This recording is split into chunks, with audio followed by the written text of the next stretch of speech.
Eto po yung mga gusto kong bigyan ng komentaryo na mga binanatan ni Tatay Digong kahapon sa gikan sa masa, oh. Ayan, eto napakagandang balita. Tatakbo si PRRD pero ayaw nung mga anak niya.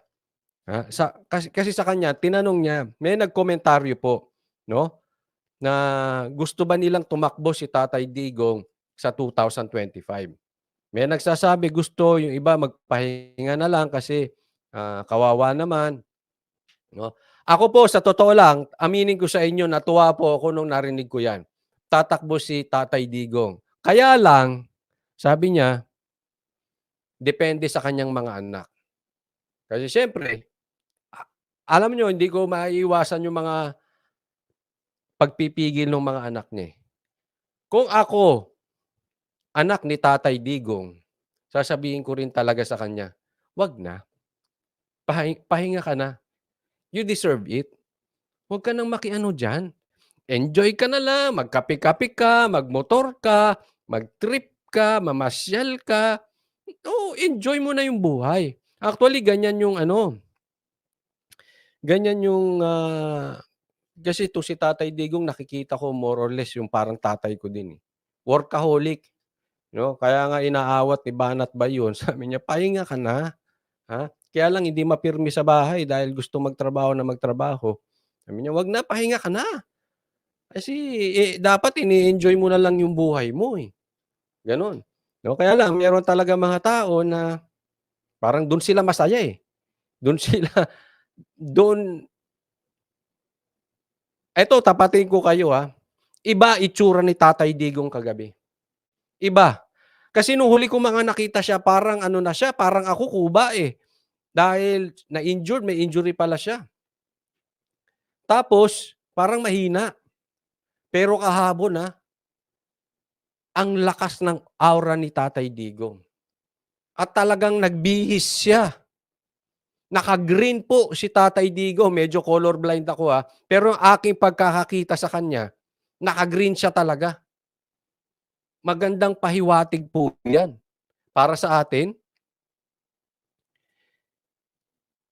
Napakalaking bagay. Yung suot pa lang ni Tatay Digong at yung kanyang aura, palagay ko nagising, 'no? Nagising. Kaya nga sabi ko sa inyo, minsan may mga tao na kung kailan nagtatrabaho saka lumalakas. Nakita natin ang panghihina ni Tatay Digong after nung kanyang talaga naging presidente, ang layo ng difference. Nakita natin ang stress, 'no? Pero kagabi, ewan ko, kung na-observe niyo, iba. Iba ang galawan ni Tatay Digong, parang bumata siya. Talagang parang excited and then para sa akin good news 'yan. Ulitin ko, kung ako ay anak ni Tatay Digong, sasabihin ko, 'wag na siyang tumakbo. Pero kung ako'y hindi anak at ako'y ordinaryo citizen lang, natutuwa ako tatakbo siya. Kasi kailangan talaga natin. Kailangan natin. At kung ako nga lang ang tatanungin, gusto ko sa Senado or sa Kongreso siya tumakbo. Nang bulat-latin niya ang mga kagaguhan diyan sa Senado. Bulat-latin niya yung mga ayaw magpa-audit diyan sa Kongreso. 'Pag napasok siya diyan, makikita niya saan napupunta ang pera. Makikita niya kung sino lang ang binibigyan ng proyekto. Makikita niya totoo ba na ang binibigyan lang ng proyekto ay yung aatake kay Sara? Totoo ba na ang binibigyan lang ng proyekto ay yung magsasabi kay speaker ng yes sir, yes ma'am? Kaya magandang pangitain 'to. Kaya lang 'yan nga, sa isang banda, ayaw ng anak niya. So, we will see, ha? Pero at least nakita natin ang aura ni Tatay Digong at ako nakikita ko, napakalaki ng tyansa. Napakalaki ng tyansa tumakbo si Tatay Digong, Kaya ito po, kaway-kaway po dito, yung mga kasamahan natin, yung mga kasamahan lang natin. Sige nga, taas ang kamay. Nung mga katulad namin na DDS, pero hindi nagpaloko, hindi kumampi sa iba sa ngalan ng views, at nanatili ang paniwala, natiling nanindigan para sa katotohanan. Taas nga ang kamay nung mga DDS na naging Iskonians. Kasi alam namin kung sino ang ayaw ni Tatay Digong. Hindi kami nadala for the views. Simula pa nandito na kami. At alam namin kung saan kami dapat. Hindi lang nakapag-endorse si Tatay Digong with respect to her daughter. Kaya lang, alam natin kung sino talaga ang i-endorso ni Tatay Digong that time.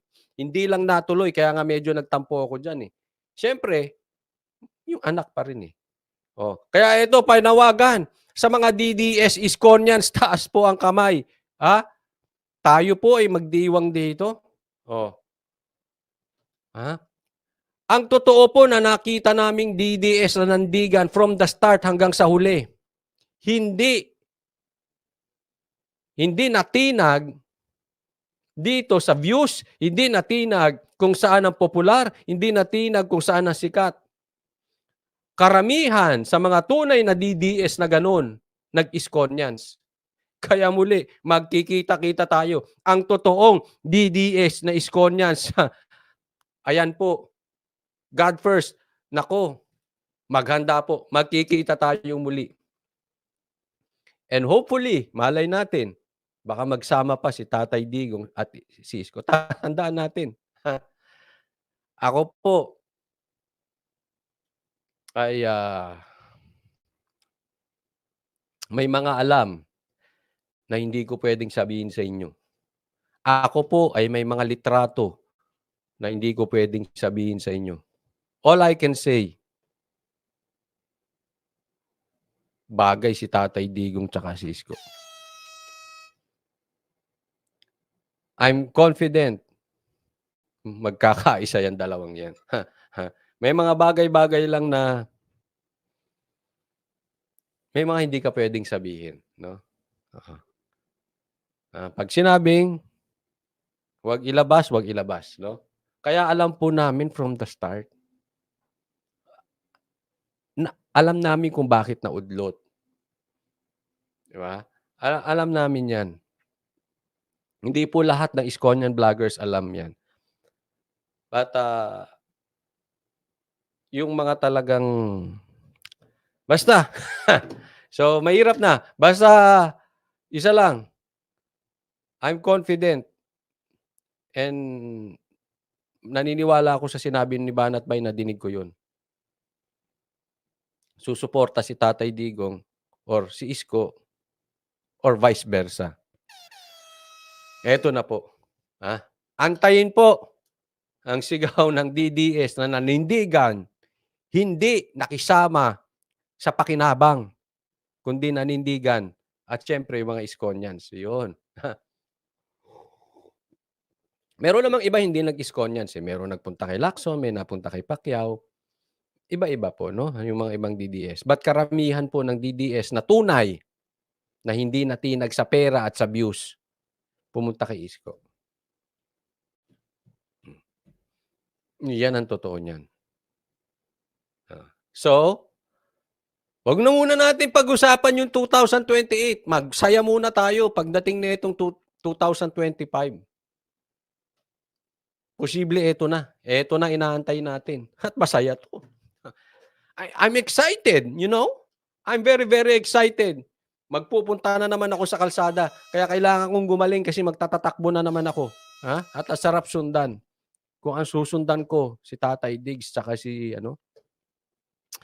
Isko. Wow.